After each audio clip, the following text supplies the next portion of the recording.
China is shifting tactics. It's after war now. There's many types of wars happening, however, and you, as a citizen of the world, are being accosted on multiple fronts. I don't know about you, but I like to make sure that everything I do online is safe, but sometimes that's not even enough. And that's why I'm happy to say that today's video is brought to you by Guardio. Guardio is the first line of defense. It's an awesome extension that you put on your browser and it actually detects threats before they even reach them. I've gotten all kinds of dodgy, weird emails, and Guardio helped keep me safe by blocking those malicious attacks. How does it work? Well, all you gotta do is add the Guardio browser extension from the Chrome or Edge store. You install it, you get a free security scan, and this is the wow moment. This is when you find out if your computer has already been compromised by these things. The most important thing is to keep your information secure, have real-time protection and alerts, and you can start with a free security scan. It only takes 30 seconds. Over 1 million people, as featured on Google, have used it. Their identity monitoring feature is cross-platform, so if you sign up through your mobile, you'll get real-time alerts once your data is breached. Don't forget that if you go to guard.io/Laowinner86, not only are you going to be able to protect yourself, but you're going to get 20% off the monthly subscription. Get Guardio now and protect your online browsing and information. Avoid installing malware and falling victim to scams, and get real-time alerts when your information could be at risk. So, if you want a clean and secure browsing experience, again, go to guard.io/Laowinner86 or click the link in the description and check out their affordable premium plan for full protection. Let's look at how China is doing on their promise of invading Taiwan. In case you didn't know, Taiwan, a free and democratic country in Asia, is claimed by the People's Republic of China. They really just won't let it go. Despite Taiwan being better than China in almost every single metric and, being a sovereign country. Anyway, China, since 1949, has promised to take the island nation back and bring it back into its fold of tyranny.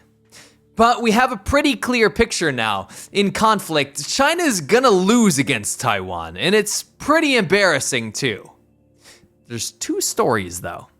One is gonna be from China, and one is gonna be from a very respected think tank called CSIS that just ran a very interesting war game scenario. From China's side, dozens of People's Liberation aircraft have crossed the line into Taiwan's territory to practice for an invasion.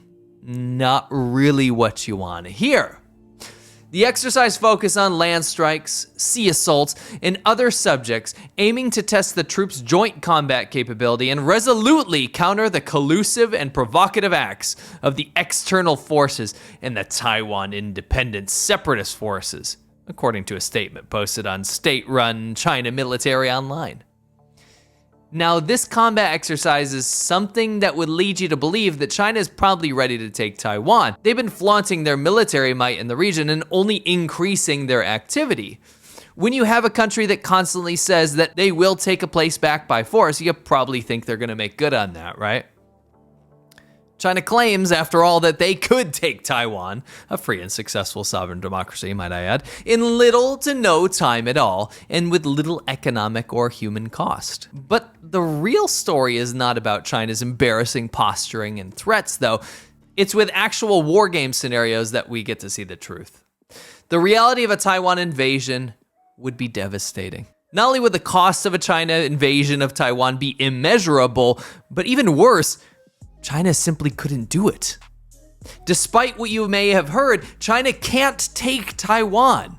That's the simple fact and the simple truth. They cannot successfully carry out a military invasion and takeover of Taiwan. We in the West have been sucking up the fear propaganda from Beijing for ages. Everyone's susceptible to it by some measure, but it's power projection, military parades, all this strongman posturing, it's a farce. China is an insecure mess of a country, and it's led by a broken and corrupt dictatorship that has shown time and time again that they do not have one diplomatic bone in their body, but also simply that they don't have a plan. China has no plan. It's not some mystical long game. Oh, look at China. They have a different perspective. They don't have to deal with all this partisan politics like we have in the West. They get to make a long-term plan and they carry it out in their infinite wisdom. Everything that China does is a knee-jerk reaction to some problem put on their table. Whether it be their embarrassing COVID disaster, where they locked up their people for years and then got scared over some protesters and let everyone in the entire country get sick and let millions of people die with unmitigated spread of the virus, to how they manage minorities in China. What with the re-education camps and cultural genocide that the Chinese government has been carrying out in Western China, it's a knee-jerk reaction. Unprepared, insecure little bully of a government. In recent war game scenarios carried out by the CSIS, or the Center for Strategic International Studies in DC, the US, Taiwan, Japan, but mostly China would lose massive amounts of ships, planes, people, and suffer an absolutely devastating blow to their power projection. Despite losses on all sides, in my opinion, China would be the biggest loser here. China relies on imports and exports for its complete existence. A Taiwan invasion would hurt all involved, but it would absolutely collapse China's economy. I'm not talking about a recession. I'm not talking about a minor setback in their economy. I'm talking about game over. Done. Like, no more. It's not just war games, though. China doesn't have the best track record in recent conflict. They lost to Vietnam in some of the most humiliating defeats on the border back in 1979, and they've been pushed back by India time and time again. And let's not forget China's performance in South Sudan. Oh boy, China really doesn't like when people talk about that one. I mean, if I was a spineless, authoritarian, coward government, I wouldn't want you to remember either. China had UN peacekeepers in the capital of South Sudan, Juba, and fighting broke out between the Sudan rival forces. The skirmishes killed 2 Chinese peacekeepers due to stray bullets hitting UN bases. And you know what the response was? Do you think the soldiers stood up and started defending the innocent people? No. They completely abandoned their posts. They literally ran away. Armed peacekeepers wanted nothing to do with a real mission. No, they'd rather hide. It gets worse though. At least 5 international aid workers were assaulted in more ways than one, if you catch my drift, and pleaded to the UN peacekeepers to help them. Their response? No. They refused. They offered no help, and they literally just peaced out. Ironically, China's favorite propaganda movie, Wolf Warrior 2, came out a year after this shameful experience, and I'd like to read you the synopsis of the plot of this film. In Wolf Warrior 2, Lung travels to an unnamed African country for a personal matter, but gets caught in the middle of a civil war between government troops and armed rebels. With the help of the Chinese Navy, Lung rescues African and Chinese civilians. It's quite literally the opposite of what happened in reality.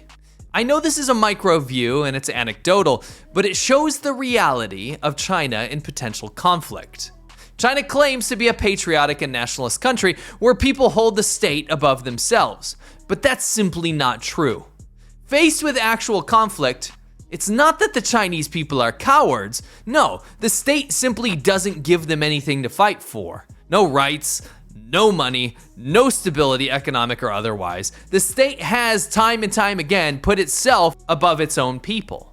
And the people are waking up, as seen in the most recent anti-government protests in China. But the war that we and the West should be worried about isn't really about the soldiers on the ground. Recently, there's been a meme going around that shows a picture of Kamala Harris taking a selfie with American soldiers, while next to it, it shows the strength and bravery of China's military. Now, at first you might think this is some sort of anti-woke thing that maybe the right wing is using to show how disciplined our enemies are.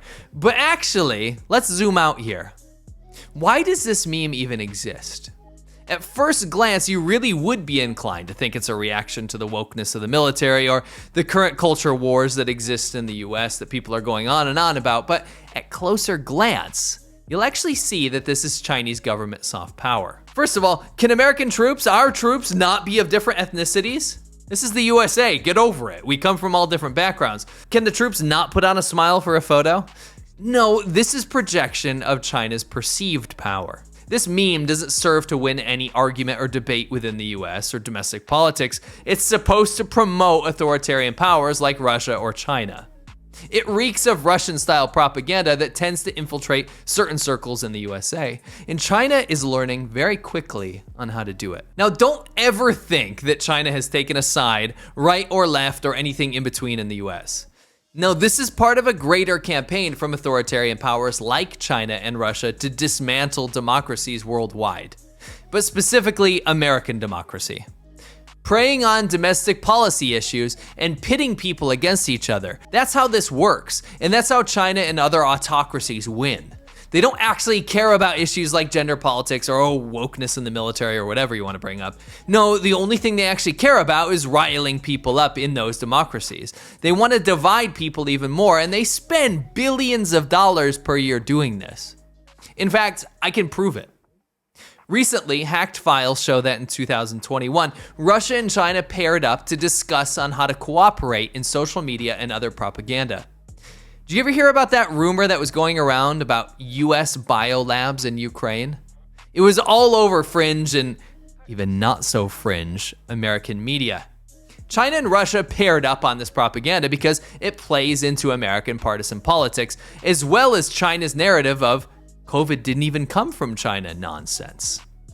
It turns out China signed a bilateral agreement with Russia. In the propaganda agreement, the two sides pledged to further cooperate in the field of information exchange, promoting objectives, comprehensive and accurate coverage of the most important world events, and they also laid out plans to cooperate on online and social media, a space that both countries have used to seed disinformation, pledging to strengthen mutual beneficial cooperation in such issues as integration, the application of new technologies, and industry regulation. On my end, as a China watcher, I've seen China changing its propaganda techniques to be very much in line with what Russia has been doing all these years.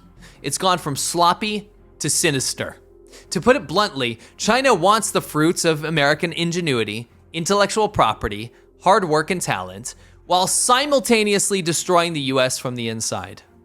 TikTok is a great example of this. Imagine getting access to half of the population of your enemy and getting their personal data, habits, and then tailor-making an algorithm that only feeds them videos and content of things that make them hate their country and society.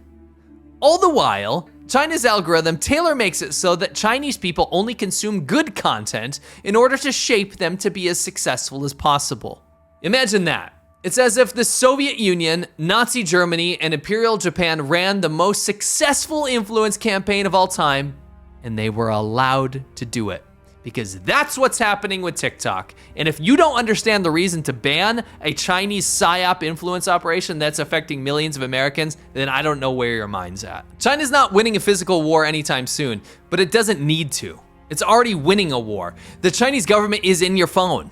It's buying institutions and influencing education. Hell, it's even buying your DNA and biometric information. Greedy low-life companies and investment bodies are using your money to invest in China. And some people are even investing of their own volition because short-term gains are worth more than their nation, principles, and values. I'm not a doomer because guess what? This could all be stopped. But will it? China again is trying to pull the wool over everyone's eyes. It's trying to soften its image and change its diplomacy strategy. No more wolf warrior stuff. They're gonna act like the nice guy while being sinister, evil bastards in the background. The new foreign minister to the USA is trying to pretend like China is friendly again, but no! China is trying to destroy the USA, and many Americans are helping them along the way. The Chinese government allowed a pandemic to destroy the world. It cheered when millions died abroad, and then blamed everyone but themselves for allowing it to happen. It has one of the lowest indexes of freedom in the world, and it treats its citizens like cattle. I lived there for 10 years, and trust me, the beast that the Chinese government has become is not the beast that you want running this world. Don't forget, if you want up-to-date coverage on China news, go to The China Show. It's my live show I have every single Friday where I cover all the current events, all the crazy stuff that's happening in China with voices on the ground and also stuff from my own perspective as well as the perspective of Serpent ZA. So definitely go over to The China Show and make sure you're subscribed. Related to this topic, I highly recommend you go check out my buddy Jordan Harbinger. He actually interviewed General Robert Spalding, who's a retired U.S. Air Force Brigadier General. The episode where he interviewed him is a shocking depiction about what China might be trying to do in the background. He talks about the 1999 book by military strategists Qiao Liang and Wang Xiangsui called Unrestricted Warfare and how it's become China's playbook for global domination against the Western world. how the CCP uses corporate espionage and global pandemics and trade violations to pursue its goal of dominance, and how do we, as individuals, resist the influence of the CCP. It's a fascinating look into what the Chinese government's been doing all of these years behind the scenes to try and influence or exploit the rest of the world. It's completely free. Click on the link in the description to check it out.